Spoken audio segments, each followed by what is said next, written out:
ওম শান্তি। আজ 27 এপ্রিল 2024 প্রাত মুরলি। বাবা আজ বলেছেন, মিষ্টি বাচ্চারা, তোমরা এসেছো বাবার কাছে হেলথ, ওয়েলথ, হ্যাপিনেসের অবিনাশী উত্তরাধিকার নিতে। ঈশ্বরীয় মতানুসারে চললেই বাবার অবিনাশী উত্তরাধিকার প্রাপ্ত হয়। আজকের মুরলির প্রশ্ন, বাবা সব বাচ্চাদের বিকল্পজিৎ অর্থাৎ কলুষিত চিন্তাকে জয় করবার কোন যুক্তি বলে দিয়েছেন? উত্তর, বিকল্পজিৎ হওয়ার জন্য নিজেকে আত্মা মনে করে ভাই ভাইয়ের দৃষ্টিতে দেখো। শরীর দেখলেই বিকল্প চিন্তা আসে, তাই ভ্রুকুটিতে আত্মা ভাইকে দেখো। পবিত্র হতে হলে এই দৃষ্টি পাকা মজবুত রাখো। নিরন্তর পতিত পাবন বাবাকে স্মরণ করো। স্মরণের দ্বারাই মোর্চে দূর হবে, খুশির পারদ উঠতে থাকবে এবং বিকল্পের উপরে বিজয় প্রাপ্ত করে নেবে। ওম শান্তি। শিব ভগবান উবাচ, নিজের শালগ্রামদের উদ্দেশ্যে। শিব ভগবান উবাচ, সুতরাং শরীর নিশ্চয়ই থাকবে, তবেই বাচ অর্থাৎ বাণী বা কথা হবে। বলার জন্যে অবশ্যই মুখের প্রয়োজন, তো শোনার জন্যেও অবশ্যই কানের দরকার। আত্মার কান মুখ চাই। এখন বাচ্চারা তোমাদের ঈশ্বরীয় মতামত প্রাপ্ত হচ্ছে, যাকে রামের মতো বলা হয়। অন্যরা রয়েছে রাবণের মত অনুসারে। ঈশ্বরীয় মত এবং আসুরি মত। ঈশ্বরীয় মত অর্ধকল্প চলে। বাবা ঈশ্বরীয় মত দিয়ে তোমাদের দেবতায় পরিণত করেন। তারপরে সত্যযুগ ত্রেতায় সেই মত চলে। সেখানে জন্মও কম হয়, কারণ সবাই যোগী, এবং দাপর কলিযুগে থাকে রাবণের মত। এখানে জন্ম অনেক হয়, কারণ সবাই ভোগী, তাই আয়ুও কম হয়। অনেক সম্প্রদায় হয়ে যায় এবং অনেক অনেক দুঃখে থাকে। রামের মতানুসারে যারা চলে, তারাও রাবণের মত অনুযায়ী চলা মানুষের সাথে মিলে যায়। তখন সম্পূর্ণ দুনিয়া রাবণের মতের হয়ে যায়। সেই সময় বাবা এসে সবাইকে রামের মত প্রদান করেন। সত্যযুগে হয় রামের মত, ঈশ্বরীয় মত। সেই সময়কে বলা হয় স্বর্গ। ঈশ্বরীয় মত প্রাপ্ত হলে স্বর্গের স্থাপনা হয়ে যায় অর্ধকল্পের জন্য। সেই কল্প পূর্ণ হলে রাবণ রাজ্য হয়, তাকে বলা হয় আসুরি মত। এখন নিজেকে জিজ্ঞাসা করো, আমরা আসুরি মতানুযায়ী চলে কি করতাম, ঈশ্বরীয় মতানুযায়ী কি করছি? পূর্বে নরকবাসী ছিলাম, তারপরে স্বর্গবাসী হই শিবালয়ে এসে। সত্যযুগ ত্রেতাকে শিবালয় বলা হয়। যে নামের দ্বারা স্থাপন হয় সেই নাম নিশ্চয়ই রাখা হবে। অতএব ওটা হলো শিবালয়, যেখানে দেবতারা বাস করেন। রচয়িতা পিতা স্বয়ং তোমাদের এই কথা বুঝিয়ে বলছেন। কি রচনা করেন সেসবও তোমরা বাচ্চারা বুঝেছ। সম্পূর্ণ রচনা এই সময় তাকে আহ্বান করছে, হে পতিত পাবন বা হে লিবারেটর, রাবণের রাজ্য থেকে বা দুঃখ থেকে মুক্তি প্রদানকারী। এখন তোমরা সুখের সন্ধান পেয়েছ, তবেই দুঃখ বুঝতে পারো। তা না হলে অনেকে এই সময়কে দুঃখের সময় ভাবে না। যেমন বাবা হলেন নলেজফুল, মনুষ্য সৃষ্টির বীজরূপ। তোমরাও নলেজফুল হও। বীজের মধ্যে বৃক্ষের নলেজ থাকে, তাই না? কিন্তু সেটা হলো জড় বস্তু। যদি চৈতন্য হতো তবে কথা বলতে পারত। তোমরা হলে চৈতন্য বৃক্ষের অংশ, তাই বৃক্ষকেও জানো। বাবাকে বলা হয় মনুষ্য সৃষ্টির বীজরূপ, সৎ চিত আনন্দ স্বরূপ। এই বৃক্ষের উৎপত্তি ও পালনা কিভাবে হয় সে কথা কেউ জানে না। এমন নয় নূতন বৃক্ষ উৎপন্ন হয়, এই কথাও বাবা বুঝিয়েছেন। পুরানো বৃক্ষের মানুষ আহ্বান করে যে এসে রাবণের হাত থেকে লিবারেট করো, কারণ এই সময় হলো রাবণ রাজ্য। মানুষ না রচয়িতাকে জানে আর না রচনাকে জানে। বাবা নিজে বলছেন, আমি একবারই হেভেন তৈরি করি, হেভেনের পরে আবার হেল তৈরি হয়। রাবণের আগমনে তারা বাম মার্গে চলে যায়। সত্যযুগে হেলথ, ওয়েলথ, হ্যাপিনেস সবই থাকে। তোমরা এখানে এসেছো বাবার কাছ থেকে অবিনাশী উত্তরাধিকার নিতে, হেলথ, ওয়েলথ, হ্যাপিনেসের। কারণ স্বর্গে কখনো দুঃখ হয় না। তোমাদের অন্তরে আছে যে আমরা কল্প কল্প পুরুষোত্তম সঙ্গম যুগে পুরুষার্থ করি। নামটাই কত সুন্দর। অন্য কোনো যুগকে পুরুষোত্তম বলা হয় না। অন্য যুগে তো সিঁড়ি বেয়ে নিচে নামা হয়, বাবাকেও আহ্বান করা হয়, সমর্পণও করা হয়। কিন্তু বাবা কবে আসবেন সে কথা জানা থাকে না, যদিও আহ্বান করা হয়, গডফাদার লিবারেট করো, আমাদের গাইড হও। লিবারেটর হতে হলে অবশ্যই আসতে হবে, তখন গাইড রূপে ফিরিয়ে নিয়ে যেতে হবে। বাবা বাচ্চাদের বহুদিন পরে দেখে খুব খুশি হন। উনি হলেন দেহের পিতা, ইনি হলেন অসীম জগতের পিতা। বাবা হলেন ক্রিয়েটর, রচনা করে তারপরে বাচ্চাদের লালন পালন করেন। পুনর্জন্ম তো নিতে হয়। কারুর 10টি, কারুর 12টি সন্তান হয়, কিন্তু সেই সব হলো দেহের সীমিত সুখ, যা হলো কাকবিষ্ঠা সমান সুখ। তমপ্রধান হয়ে যায়। তমপ্রধান স্থিতিতে সুখের মাত্রা খুবই কম থাকে। তোমরা যখন শতপ্রধান হও তখন অনেক সুখ ভোগ করো। শতপ্রধান হওয়ার যুক্তি বাবা এসে বলেন। বাবাকে অলমাইটি অথরিটি বলা হয়। মানুষ ভাবে গড হলেন অলমাইটি অথরিটি, তিনি যা ইচ্ছে তা করতে পারেন, মরা মানুষকে বাঁচাতে পারেন। একবার কেউ লিখেছিল, আপনি যদি ভগবান হন তো মরা মাছি বাঁচিয়ে দেখান। বাচ্চারা এমন অনেক প্রশ্ন জিজ্ঞাসা করে। বাবা তোমাদেরকে শক্তি প্রদান করেন, যার দ্বারা তোমরা রাবণের ওপরে বিজয় প্রাপ্ত করো। তোমরা বানর থেকে মন্দির তুল্য হয়ে যাও। তারা যদিও কি সব বানিয়ে দিয়েছে, বাস্তবে তোমরা সবাই হলে সীতা, ভক্তির প্রতিমূর্তি। তোমাদের সবাইকে রাবণের হাত থেকে মুক্ত করা হয়। রাবণের দ্বারা তোমরা কখনো সুখ প্রাপ্ত করতে পারো না। এই সময় সবাই রাবণের জেলে বন্দী আছে। রামের জেল বলা হবে না। রাম আসেন রাবণের জেল থেকে মুক্ত করতে। রাবণের 10টি মাথা দেখানো হয়, তাকে 20টি ভুজা দেখানো হয়েছে। বাবা বুঝিয়েছেন যে 5টি বিকার হলো পুরুষের, 5টি বিকার স্ত্রীর।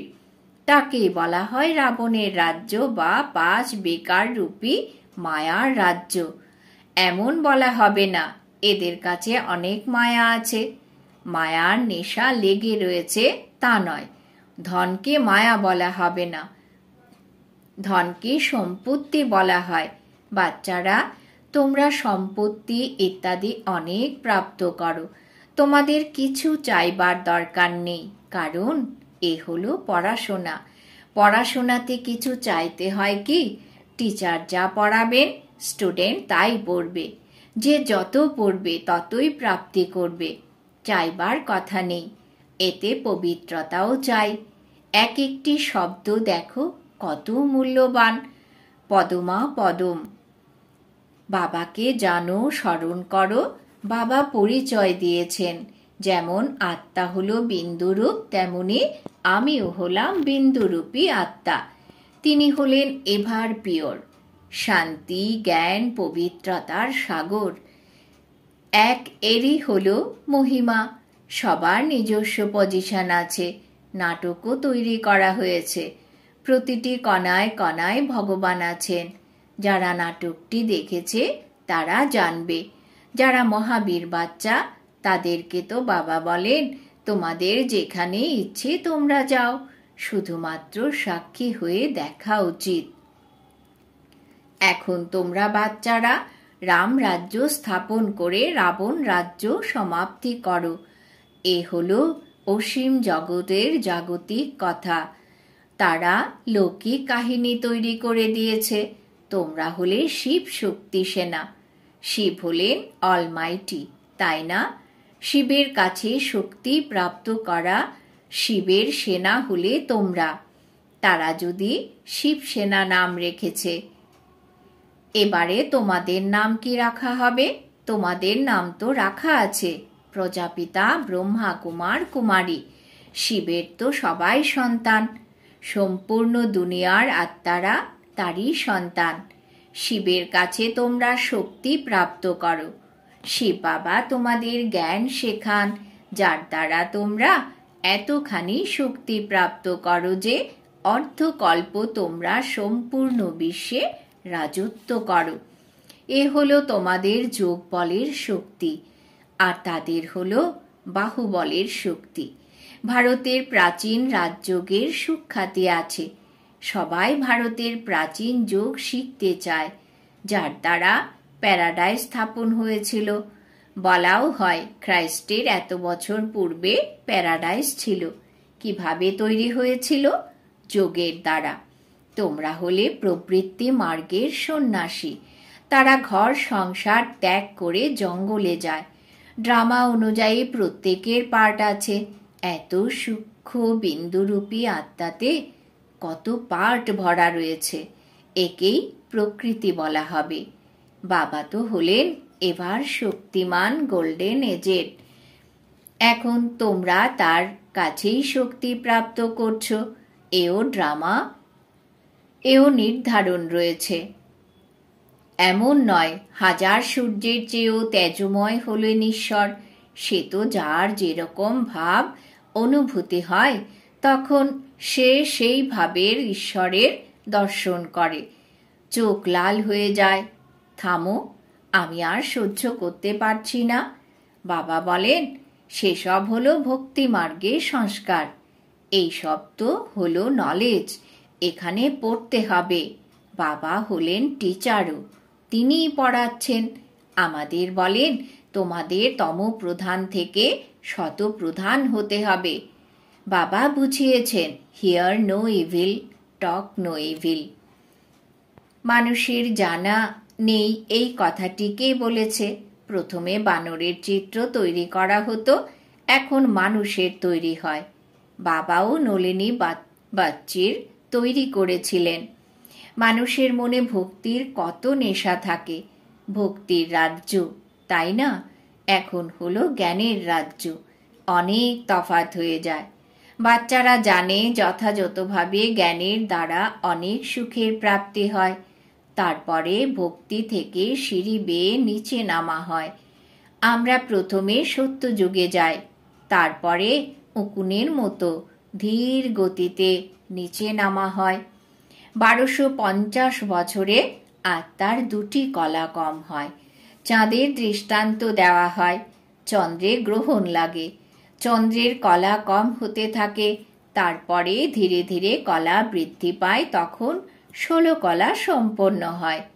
সে হলো অল্পকালের কথা। এই হলো অসীম জগতের কথা। এই সময় সবার উপরে রাহুর গ্রহণ লেগে আছে। উঁচুর থেকে উঁচু হলো বৃহস্পতির দশা, নিচু থেকে নিচু হলো রাহুর দশা। একেবারে দেউলিয়া করে দেয়। বৃহস্পতির দশা লাগলে আমাদের উন্নতি হয়। তারা অসীম জগতের পিতাকে জানে না। এবারে রাহুর দশা তো সবার উপরে সমান রয়েছে। এই কথা তোমরা জানো, অন্য কেউ জানে না। রাহুর দশাই ইনসলভেন্ট করে দেয়, বৃহস্পতির দশা সলভেন্ট করে। ভারত খুব সলভেন্ট ছিল। একটি ভারত ছিল। সত্যযুগে রাম রাজ্য পবিত্র রাজ্য হয়, যার মহিমা মণ্ডন করা হয়। অপবিত্র রাজ্যের মানুষ গায় আমি নির্গুণ, আমার কোনো গুণ নেই। এমন সংস্থাও তৈরি করা হয়েছে যার নাম নির্গুণ সংস্থা। আরে, এই সম্পূর্ণ দুনিয়াটাই তো হলো নির্গুণ সংস্থা, একজনের কথা তো নয়। বাচ্চাদের সদা মাহাত্ম্য বলা হয়, তোমরা শুধু বলো কোনো গুণ নেই। এটা তো সম্পূর্ণ দুনিয়া, যাতে কোনো গুণ না হওয়ার জন্য রাহুর দশা বসেছে। এখন বাবা বলছেন দান করে গ্রহণ মুক্ত হও। এখন ফিরে যেতে হবে সবাইকে। দেহসহ দেহের সব ধর্মকে ত্যাগ করো, নিজেকে আত্মা নিশ্চয় করো। তোমাদের এখন ফিরে যেতে হবে। পবিত্র না হওয়ার জন্যে কেউ ফিরে যেতে পারে না। এখন বাবা পবিত্র হওয়ার যুক্তি বলে দেন।